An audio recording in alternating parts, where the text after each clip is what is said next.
নমস্কার, আমি সুদীপ্তা। এভি নিউজে আপনাদের সকলকে স্বাগত। প্রথমেই চোখ রাখবো নিউজ হেডলাইন্সে।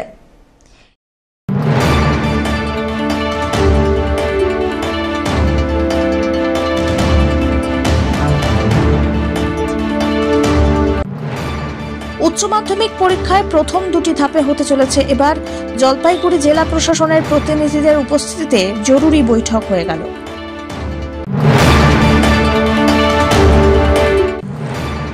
ফের ভয়ানক আকার ধারণ করেছে তিস্তা।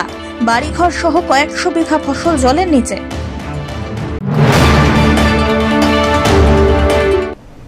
এবার আসছে বিস্তারিত সংবাদে। এই প্রথম উচ্চ মাধ্যমিক পরীক্ষা প্রথম দুটি ধাপে হতে চলেছে পশ্চিমবঙ্গে। সেপ্টেম্বর মাসে প্রথম ধাপের পরীক্ষা, ফেব্রুয়ারি মাসে দ্বিতীয় ধাপের বোর্ডের তরফ থেকে পরীক্ষা নেওয়া হবে। মঙ্গলবার উচ্চ মাধ্যমিক পরীক্ষার প্রস্তুতি নিয়ে জলপাইগুড়ি জেলা পরিষদের হলঘরে উচ্চশিক্ষা দপ্তর, জেলা প্রশাসনের প্রতিনিধিদের উপস্থিতিতে এক জরুরি বৈঠকে বসে। বর্ষার সময় যেহেতু পরীক্ষা হচ্ছে, সেই কারণে প্রশাসনের তরফ থেকে সব রকমের ব্যবস্থা নেওয়া হচ্ছে। এই দিনের বৈঠকে তেমনই সিদ্ধান্ত নেওয়া হয়েছে। বিশেষ করে বাড়তি নজর দেওয়া হয়েছে ডুয়ার্সে, কারণ সেখানে একাধিক পাহাড়ি নদী আছে। যখন তখন নদীর জল বাড়তে পারে, সেই কারণে বাড়তি নজর বলে দাবি। অন্যদিকে ফরেস্ট এলাকায় পরীক্ষার্থীদের যাতায়াতের জন্য সব ব্যবস্থা করা হবে বন দপ্তরের উদ্যোগে। দুই ভাবে পরীক্ষা হবে। দুই ভাগের পরীক্ষার পর ফাইনাল নম্বর হবে পরীক্ষার্থীদের। এই দিনের বৈঠকে উপস্থিত ছিলেন জেলা বিদ্যালয় পরিদর্শক মাধ্যমিক বালিকা গোলে, জলপাইগুড়ি জেলা সভাধিপতি Krishna Roy Barman, DI, joint convener সহ অন্যান্যরা। সমস্ত পরীক্ষা কেন্দ্রের ভেন্যু সুপারভাইজার, সেন্টার ইনচার্জরাও উপস্থিত ছিলেন। রাজ্যের উচ্চ মাধ্যমিক শিক্ষা সংসদের সভাপতি চিরঞ্জীব ভট্টাচার্য এ বিষয়ে কি বললেন, শুনুন। শুনেছেন, এটা বেসিক্যালি আজকে উচ্চ মাধ্যমিক পরীক্ষা এইচএস এক্সামিনেশন 2026 তার থার্ড সেমিস্টার, মানে যেটাকে আমরা বলতে পারি পার্ট 1 অফ এইচএস এক্সামিনেশন 2026, সেটা সেপ্টেম্বর মাসে হচ্ছে। আর পার্ট 2, মানে যেটাকে সেমিস্টার 4 বলি আমরা, অফ এইচএস এক্সামিনেশন 2026, সেটা ফেব্রুয়ারি মাসে। এই সেমিস্টার সিস্টেমের অর্থটাই হচ্ছে যে এটা অ্যানুয়াল সিস্টেম নয়, সেমিস্টার সিস্টেম মানে বছরে দুবার করে বলে উচ্চ মাধ্যমিক পরীক্ষা এখন দুভাগে ভাগ হয়ে গেছে। দুটোকে নিয়ে এই যে থার্ড সেমিস্টার, ফোর্থ সেমিস্টার অথবা পার্ট 1, পার্ট 2, এই দুটোকে নিয়ে হচ্ছে টোটাল ফাইনাল নম্বরটা হচ্ছে। এই সেপ্টেম্বর মাসে একটা বোর্ড এক্সামিনেশন হচ্ছে, এইচএস এক্সামিনেশন। এটা আমাদের রাজ্য তো বটেই, গোটা দেশের মধ্যে প্রথম হচ্ছে। এরকম পাবলিক এক্সামিনেশন সেপ্টেম্বর মাসে বর্ষাকালে কোনোদিন আজ অবধি হয়নি দেশের কোথাও। তো তার জন্য আমরা প্রত্যেকটি জেলাতে যাচ্ছি। আমরা জেলাতে যাওয়ার আগেও আমরা কলকাতায় বসেও অনেক মিটিং হয়েছে স্টেট গভর্নমেন্টের টপ অফিসিয়ালদের সাথে, ভিসি হয়েছে, ভিডিও কনফারেন্স হয়েছে, ফিজিক্যাল মিটিং হয়েছে। এবার ফিজিক্যালি আমরা প্রত্যেকটা জেলাতে যাচ্ছি বেসিক্যালি টু সেন্সিটাইজ। যেমন আজকে সকালে অ্যাডমিনিস্ট্রেটিভ মিটিং হয়েছে এবং সেকেন্ড হাফে আমরা মিটিং করলাম। আমরা বেসিক্যালি এখানে উপস্থিত ছিলেন আমাদের যিনি জয়েন্ট কনভেনার ছিলেন জলপাইগুড়ি জেলার ভৈরব বর্মন, ডিআই ম্যাডাম ছিলেন জলপাইগুড়ি জেলার, যিনি আমাদের কনভেনার বলা হয়। এছাড়া সমস্ত ডিএসসি মেম্বাররা ছিলেন, সমস্ত ভেন্যু সুপারভাইজাররা ছিলেন, সেন্টার ইনচার্জ ছিলেন, সেন্টার সেক্রেটারি ছিলেন। সেন্টার ইনচার্জরা হচ্ছেন generally officer, state government officer. তো তারা সবাই ছিলেন, not below the rank of extension officer, তারা সবাই ছিলেন। তো সেটা নিয়ে একটা মিটিং হয়েছে। সেই মিটিংয়ে বেসিক্যালি তাদেরকে সেন্সিটাইজ করানো, এই যে সেমিস্টার সিস্টেমের পরীক্ষা টোটাল এমসিকিউ বেসড পরীক্ষা হচ্ছে, এমসিকিউ বেসড পরীক্ষা এবং যেটা ওএমআর শিটে হচ্ছে, সেই ব্যাপারটা কিন্তু তাদেরকে ডিটেলে অবহিত করা হলো। কারণ কোনো স্কুলের ছাত্রছাত্রী একটা পাবলিক এক্সামিনেশন ওএমআর শিটে দিচ্ছে, এরকম ঘটনা আজ অবধি কোথাও দেশের কোথাও হয়নি। এটা ফার্স্ট টাইম হচ্ছে এবং এখানেও ধরা যাক যে বেশিরভাগ 95% বা তারও বেশি স্টুডেন্ট জীবনে প্রথম ওএমআর শিটে পরীক্ষা এই থার্ড সেমিস্টারে দেয়, যেটা উচ্চ মাধ্যমিক পরীক্ষার পর।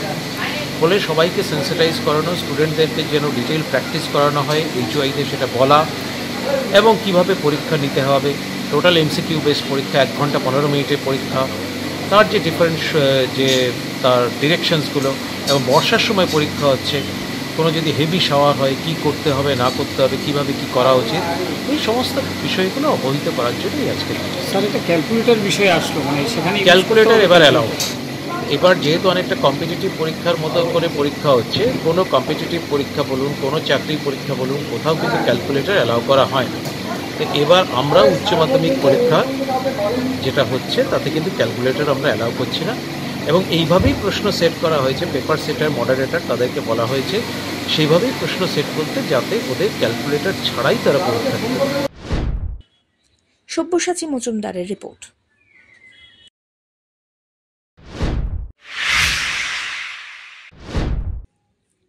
পক্সো মামলায় বিচারাধীন বন্দির রহস্যজনক মৃত্যু।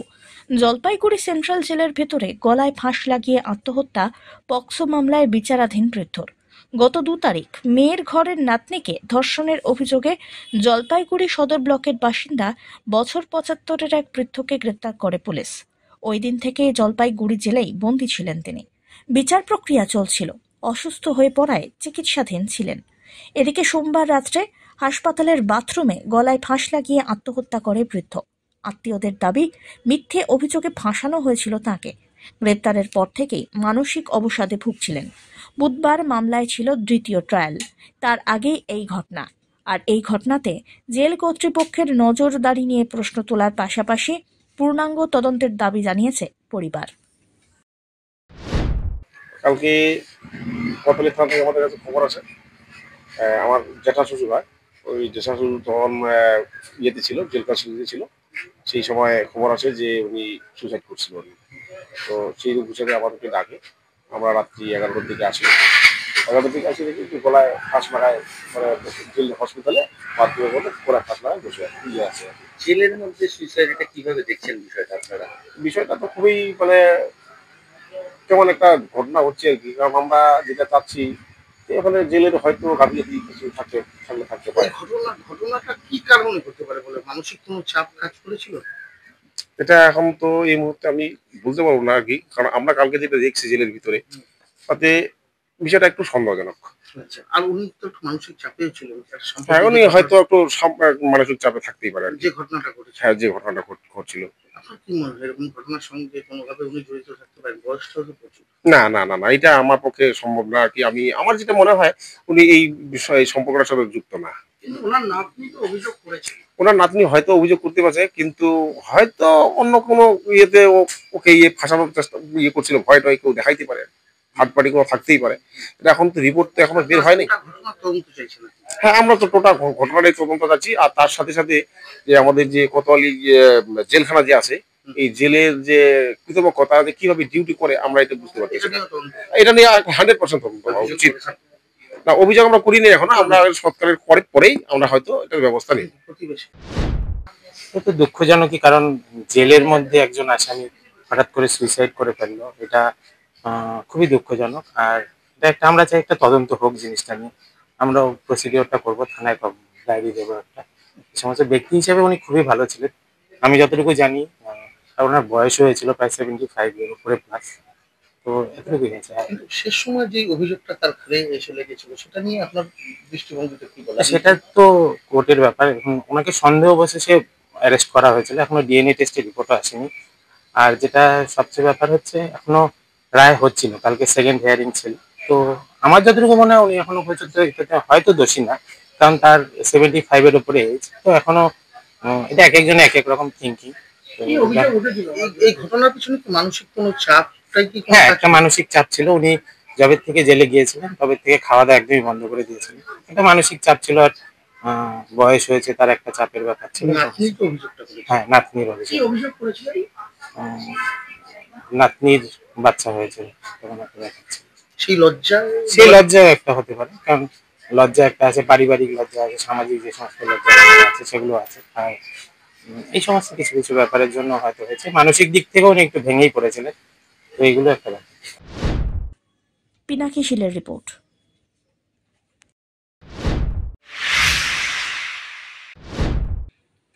ফের ভয়ানক আকার ধারণ করেছে তিস্তা। বেশ কিছু বাড়িঘর সহ কয়েকশো বিঘা ফসল জলের তলায়। সিকিম পাহাড়ে ভারী বৃষ্টিপাতের কারণে ফের ফুলে ফেপে উঠেছে তিস্তা নদী। সমতলে তিস্তা নদী এতটাই ভয়ানক আকার ধারণ করেছে যে গজলডোবা থেকে জলপাইগুড়ি পর্যন্ত তিস্তা নদীর দুপাশের কয়েকশো বিঘা জমি বর্তমানে জলের তলায়।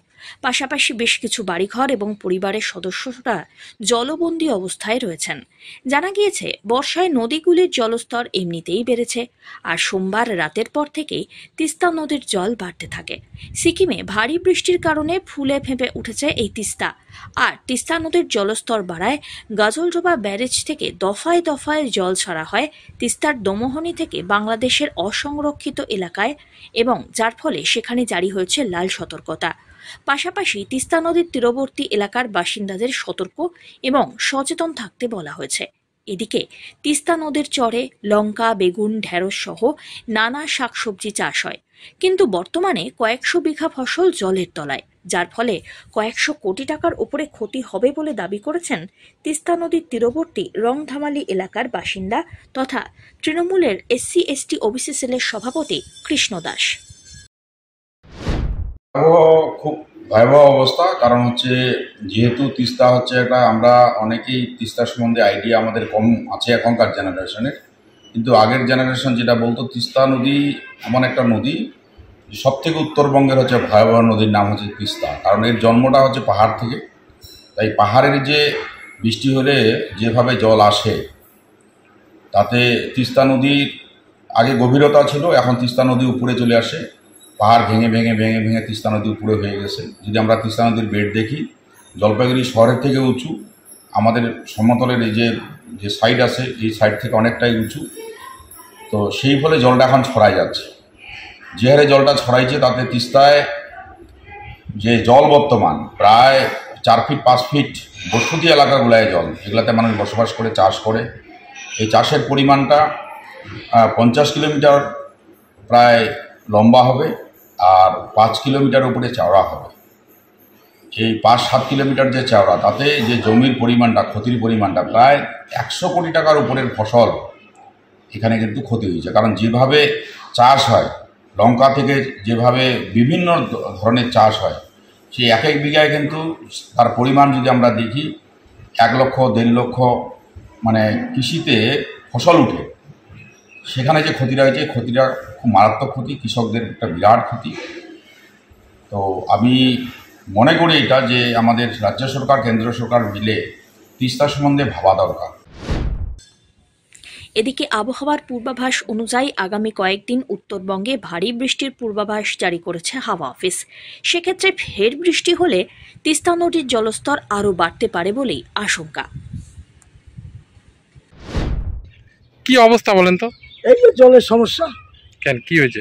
এই তিস্তার জল থেকে কত বাড়ি জলে ডুবে আছে এখানে? প্রত্যেকটা বাড়ি এখানে মোটামুটি ধরেন তাও 40টা বাড়ি তো হবেই। কি জলের? হ্যাঁ, 40টার বেশি হবে এটা। কি ডুবে আছে? হ্যাঁ। কোথার জলে? এটা তিস্তার জল। এখন কি অবস্থা, পরিস্থিতি কি? এখন তো পরিস্থিতি মানে জল না কমলে তো মোটামুটি ধরেন রান্না বাড়া, খাওয়া দাওয়া সব বন্ধ, বাচ্চা কাচ্চা নিয়ে সাপটা আসতেছে। হ্যাঁ, এখন কি অবস্থা? এখন পর্যন্ত পঞ্চায়েত প্রধান থেকে কোনো খাওয়ার পানীয় জলের ব্যবস্থা না, এখন আসে নাই, এখন পরে আসবে কিনা সেটা তো আর বলতে পারছি। কি অবস্থা বলেন তো? অবস্থা তো রাত্র 12টার 1টার পর থেকে এই যে জল জোর তালে জল মানে জল উঠা শুরু হয়েছে। এই যে সব বোঝাই হয়ে গেছে, সব একবারে ওইখানে খেতে বাড়ি যা আছে সব নষ্ট হয়ে গেছে। কত ক্ষয়ক্ষতির পরিমাণ এই অবস্থায়? ক্ষয়ক্ষতির পরিমাণের এখন হিসাব দেওয়া যাবে না বাবু, ওইভাবে হিসাব দেওয়া যাবে না। তাও হ্যাঁ, এই যে কুলবাগানটা মনে করেন, এই কুলবাগানটায় যা টাকা খরচা করছি বা যা টাকা বেচা কিনা হইতো সবই তো শেষ হয়ে গেল। ভেন্ডি খাত, কাঁচা লঙ্কা সব কি মানে থাকবে না তো, সব মরে যাবে। কাঁচা লঙ্কা? কাঁচা লঙ্কা বর্তমানে নাই আমার, মানে যা আছে দেখা যাচ্ছে প্রচুর ক্ষয়ক্ষতি। হ্যাঁ, প্রচুর ক্ষয়ক্ষতি। এইখান দিয়ে যা আমি কম বেশি যাই বা চাষ করি, এই সব এগুলো জল টানার সাথে সাথে সব মরে যাবে, একটাও পাইছে। আরে জল কমতি নেই তো, জলে বাড়তেই আছে ধীরে ধীরে। মানে সকালে তো খুব জোরই বাড়ছিল, সকালবেলা খুব জোর বাড়ছিল, তবে এখন আস্তে আস্তে আস্তে আস্তে বাড়ার তালেই আছে, তবে কম বাড়ছে আর কি। হ্যাঁ, কিন্তু বাড়ার তালে আছে, কমতি নেই। তা এখন সব লোক, এই এলাকার লোক কোথায় আছে? এই এলাকার লোক এখনো কিছু ওই চরে আছে তো, চরে প্রচুর মানুষ আছে, ওইদিকে প্রচুর মানুষ আছে, আর কিছু ডিগির পারে উঠে আসছে, মানে আসতে পারে না এই পাত্রে। ওগুলো কি চাচ্ছেন, আনা হোক?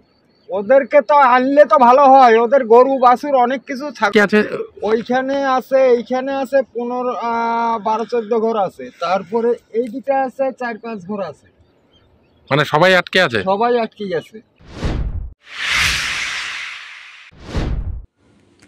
জলপাইগুড়িতে উদ্বেগ বাড়াচ্ছে তিস্তা।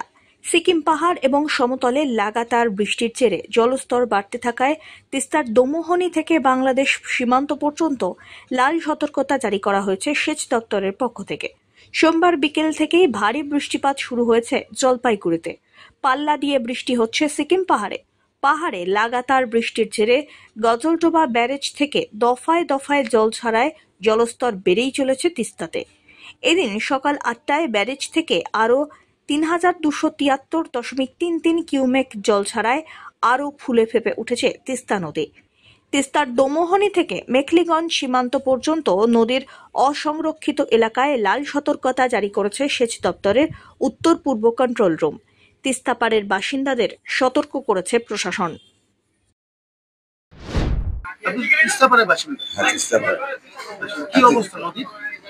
নদীর জল বাড়ছে, এতদিন জল ছিল না, এখন জল হয়ে গেছে, এখন বাড়ির কাছাকাছি জল এসে গেছে, উঠানো ওটা ভাব হয়ে গেছে, ওঠানো উঠবেই, জল যখন বাড়তেছে চিন্তা আছে।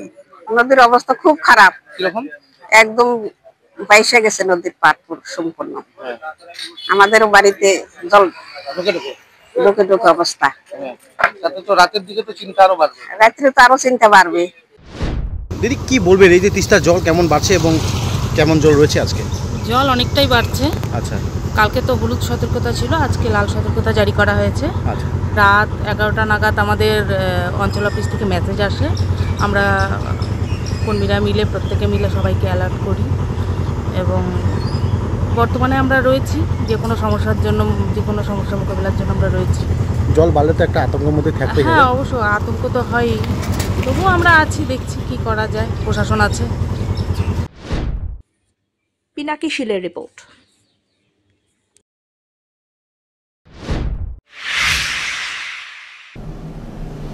নিয়ে নিচ্ছে ছোট্ট একটি বিরতি, ফিরে আসছি বিরতির পর, সঙ্গে থাকুন।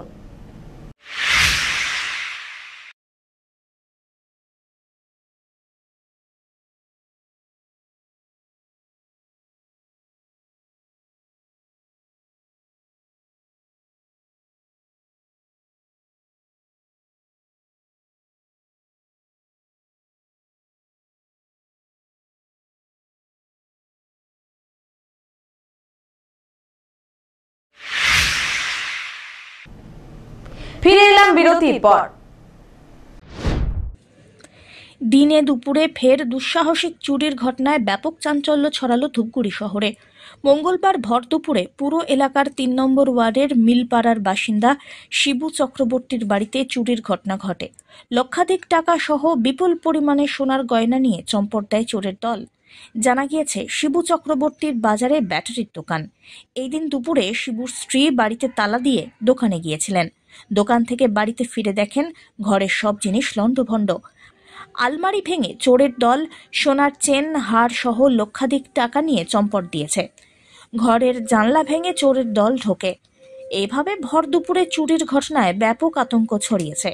ঘটনার খবর পেয়ে আসে ধূপগুড়ি থানার পুলিশ। সবকিছু খতিয়ে দেখে ঘটনার তদন্ত শুরু করা হয়েছে। অন্যদিকে শিবু চক্রবর্তী জানান, তিনি দোকানে ছিলেন, ছেলে এবং মেয়ে স্কুলে গিয়েছিলেন, স্ত্রী ঘর তালা দিয়ে দোকানে এসেছিল, সেই সময় এই চুরির ঘটনা। উল্লেখ্য, বিগত 1 মাসে ভর দুপুরে বেশ কয়েকটি চুরির ঘটনা ঘটেছে গোটা জলপাইগুড়ি শহরের বিভিন্ন এলাকায়। পুলিশ ঘটনার তদন্ত করলেও চোরের সন্ধান পাওয়া যায়নি। ভর দুপুরে জনবহুল এলাকায় এমন লাগাতার চুরির ঘটনায় ব্যাপক চাঞ্চল্য ছড়িয়েছে। আমরা ডেলিকার মতন আমি দোকানে যাই, স্কুল ছুটি হয়ে গেলে ছেলে মেয়েকে নিয়ে আসি। কিছুক্ষণের জন্য আমার মিসেসও দোকানে যায়, বসে ও লেখালেখির কাজ করে, দোকানে হিসাব মেনটেন করে, তো তাই আমি ওকে এখানে ছেড়ে দিয়ে আমি আমার মেয়েকে মানকারমিল স্কুল থেকে আনতে যাই। আমি কি দেখলেন বাড়ির ভিতরে অবস্থা? বাইরে এসে দেখলাম আমার মিসেস ফোন করলো, আমি স্কুলে গেছিলাম, ফোন করলো যে আমার বাড়িতে কিচ্ছু নেই, সব চুরি ভেঙে টেঙে সব চুরি নিয়ে গেছে, চুরি নিয়ে গেছে, চুরি হয়ে গেছে। এসে দেখি কত টাকা আনুমানিক মোটামুটি টাকা তো ছিল অনেক, আমি ব্যাংকিং করলাম, তারপরে মোটামুটি একটা অ্যাট এ টাইম যেটা বাড়িতে টাকা থাকে সবসময় বিপদ আপদের জন্য, ওই টাকাটা ছিল। আর আমি গুনে রাখলাম তখন 28,000 টাকা।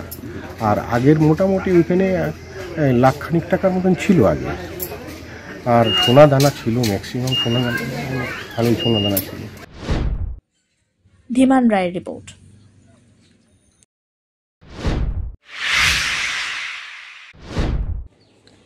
মানিক সান্যালের নবম মৃত্যুবার্ষিকীতে শ্রদ্ধা ও স্মৃতিচারণার আয়োজন করা হলো।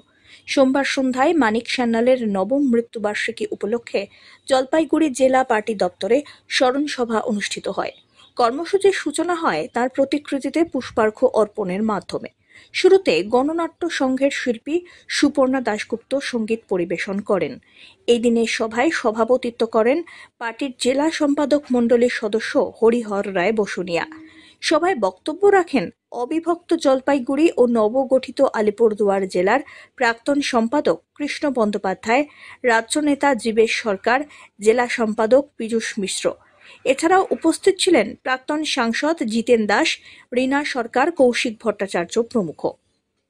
সব্যসাচী মজুমদারের রিপোর্ট।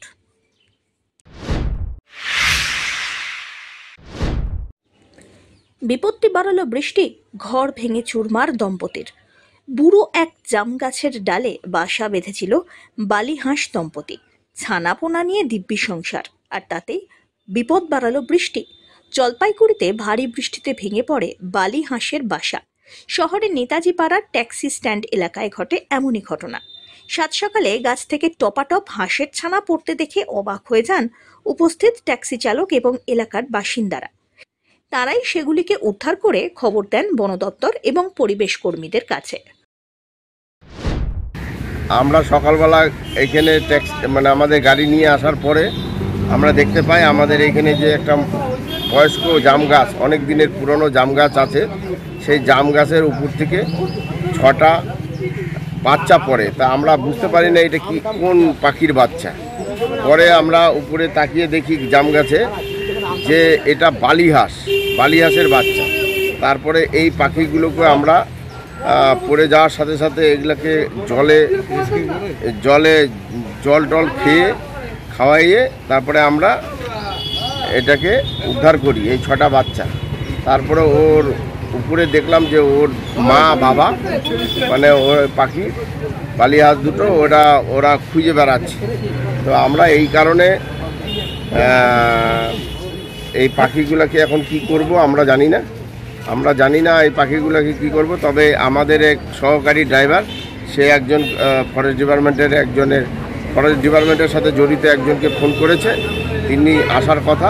এই পাখিগুলোকে আমরা রেস্কিউ করে এগুলাকে ফরেস্ট ডিপার্টমেন্টে নিয়ে গেলে আমরা উপকৃত হব। পরিবেশ কর্মীরা এসে 6টি বালি হাঁসের ছানা উদ্ধার করে নিয়ে যান। পাশেই হাইড্রেন। মা হাঁস আশেপাশে ঘুরতে থাকায় সেখানেই ছানাগুলোকে ছেড়ে দেন পরিবেশ কর্মীরা।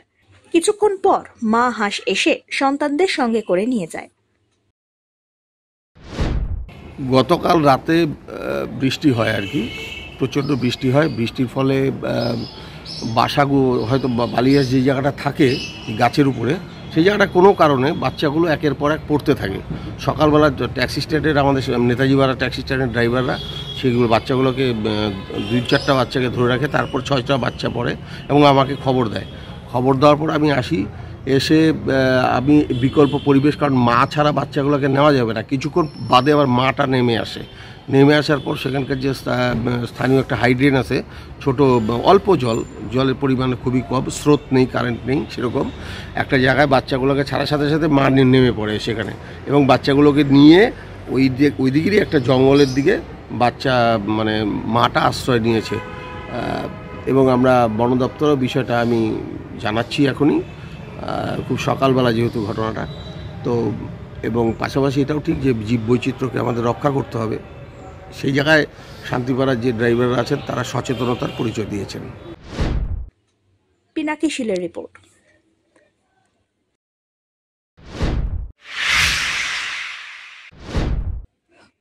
ভারতের নবজাগরণ তথা আধুনিক দেশের পুরোধা পুরুষ ঈশ্বরচন্দ্র বিদ্যাসাগরের ১৩৪তম প্রয়াণ দিবস পালনের পাশাপাশি বিদ্যাসাগর ফ্রি কোচিং সেন্টারের উদ্বোধন করা হল জলপাইগুড়িতে।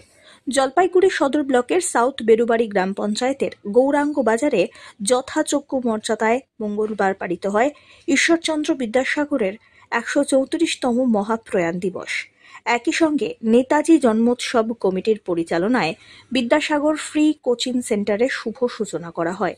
এই অনুষ্ঠানে উপস্থিত ছিলেন নেতাজি জন্মোৎসব কমিটির সম্পাদক সঞ্জীব রায়, সহ সম্পাদক পলেন রায়, সভাপতি সুভাষ রায়, সহ সভাপতি উত্তম সেন, শিক্ষক গৌতম দাস, দেবব্রত সেন, আবুল কালাম সরকার এবং কোচিং সেন্টারের শিক্ষক চন্দন রায়, কমলিকা রায় প্রমুখ।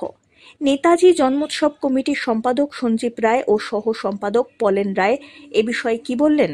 জানা গিয়েছে, এই কোচিং সেন্টারে প্রথম শ্রেণী থেকে পঞ্চম শ্রেণী পর্যন্ত ছাত্রছাত্রীরা সকাল 7টা থেকে 9টা পর্যন্ত সম্পূর্ণ বিনামূল্যে পড়াশোনার সুযোগ পাবে। সব্যসাচী মজুমদারের রিপোর্ট।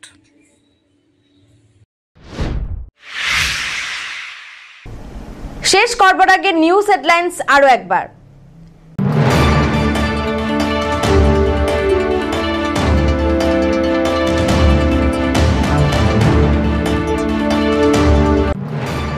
উচ্চ মাধ্যমিক পরীক্ষায় প্রথম দুটি ধাপে হতে চলেছে এবার। জলপাইগুড়ি জেলা প্রশাসনের প্রতিনিধিদের উপস্থিতিতে জরুরি বৈঠক হয়ে গেল।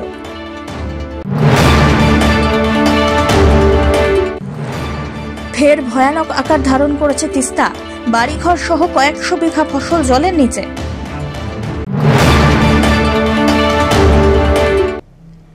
এখনকার মতন এভি নিউজ এ পর্যন্তই। পরবর্তীতে আসছি আরো সংবাদ নিয়ে। দেখতে থাকুন আমার ভিশন। নমস্কার।